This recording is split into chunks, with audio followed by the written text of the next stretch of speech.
we now turn our attention to our first item that we talked about last week, and that has to do with cameras on both the Google and Samsung phones.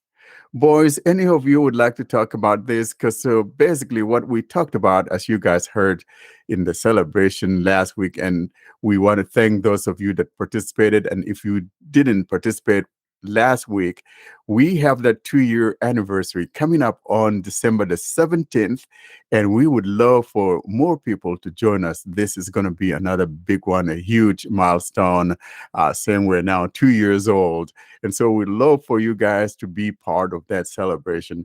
But for now, no, let's reflect on that thing that we talked about last week. And we're talking about cameras. That's the first item that we talked about. And we are going to talk about the one on Google and on Samsung. And for starters, though, how about seeing what that guided frames is? I never did get the time to demonstrate it when I set up my Pixel phone because it needed to be downloaded and it had not been updated. So I have it, and I'm going to grab my phone and show you how it works. 10:06 a.m. Unlock. Device unlocked. Home screen 1 of 3. So here's my phone. I have my phone in my hand, and I'm going to find and tap on the camera app, which is there on the dock. Camera. There's my camera. Camera. Switch to front camera. Button. And I'm going to tap switch to front camera. No faces in frame. Take photo. Button. One face. Move your phone slightly right and down. Your lens may. One face. Move your phone slightly right. One face. Ready for selfie. 3, 2, 1. Photo taken. One face. Good for selfie. Ready for selfie. 3, 2, 1. Photo taken. One face. Good for selfie. One face. Good for selfie. One face. Good for selfie. Ready for selfie. 3, 2, 1. Photo taken. One face. Good for. So as you can see, I should have turned on the light in here. It would have helped too. But as you can see, that's how it works. And every time you hear that countdown, that's saying, hey, I'm ready to take that picture and all of that. And then the last chime would be that the camera or the picture has been taken. And that's what we were talking about. What we would love to see, ideally, Google, if you're listening to us, is that we should have that capability on the back of the camera, because when we have that, I'm not just out there trying to take selfies. I'm not just out there trying to show people how good looking I am, even though I get better looking every day. But I get tired of that. Me. I want to point the camera at John, for example, for a change. Let's talk about John, not just about me, So I I want to did be able notice to. that that talkback was saying one face, good for selfie. And I was like, is it just saying, okay, Warren's attractive enough to take a selfie, so I approve his process. Thank you. Exactly my point. That's what I'm saying, because I get better looking every day, man. I'm not kidding. What if it So, said one face, not good for selfie? exactly. That Then would be I'll embarrassing. be crying in my beer at that Mhm. point. But so what do you guys think about this process? Wouldn't it be nice if we have this feature on the back of the camera as well? Because we're just not about selfies, are we? Yeah, for sure. I think on both Samsung and uh, Google phones, it will.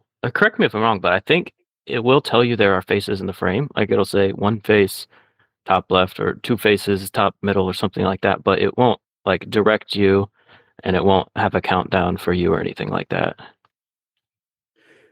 That is true. And to prove that, let me open up my phone again. 10:10 a.m. Unlock. Device unlocked. Pin unlock. Home. Camera. Okay, I'm going to open up that camera again, and Camera. 0 faces. Switch to motion mode. One face. Center. With 20% of screen. so I just pointed it at myself, One but face. Top right. with You 30% of screen. you see though, it's not giving me a guidance. One face, right, with 30% of screen. One Yeah. face, right. With It is helpful though that it tells you where the face is and how much of the Yeah, screen it's taking up. camera. So I will say that I'm very grateful for that. But it would be nice to be able to enable it because it's there. You know, they've put that functionality in for the selfie, so why not allow it to be on the main camera as well if you want to? and you know what? Just for giggles, I actually held the phone slanted. So see, if I were to take a picture like that and it says one face in the center, it's going to look slanted when you look at it. So this is what we're talking about. In the selfie, however, if it is not, as you heard, it will tell you to either move it right, a little bit up or down. So it's giving you that full guidance. And that's what I would like to see come to both the Google and Samsung, and frankly, just about every Android phone out there that has this capability. I kind of like the idea of having the direction. I kind of think having something where it would tell us like tilt and stuff like that would be more beneficial. Just because, I mean, some of us don't necessarily have a spatial awareness. So we may think our phones are completely straight up and down, but in reality, it could be off by, say, 10, 15 degrees, which is just enough to make the image look a little fuzzy. But in general, I don't do a lot of selfies. So for me, this really won't be a big deal, but I think it's definitely good for those of us who may want to do more selfies, more Instagram posts, that kind of stuff. That totally makes sense because if you're into social media or whatever, you want to take those pictures and post on there, it really makes sense. But if you're not, then you're not going to be getting the benefit of it. And so I kind of have the feeling that Google might do that maybe in the next iteration of their phones, or maybe something via the software, because all it needs is just software iteration. And so Google, if you are listening, fix that baby up. I mean, the places where I can see this being the most beneficial, oddly enough, would be in applications like, say, Instagram, Facebook Live, um, Snapchat, places like that. I can see us being platforms than necessarily in our mainstream cameras. So it would be interesting to see if these come into our all device mainstream cameras through software. I'd be curious to see if this would all start moving into those third-party applications that make use of our front-facing cameras more.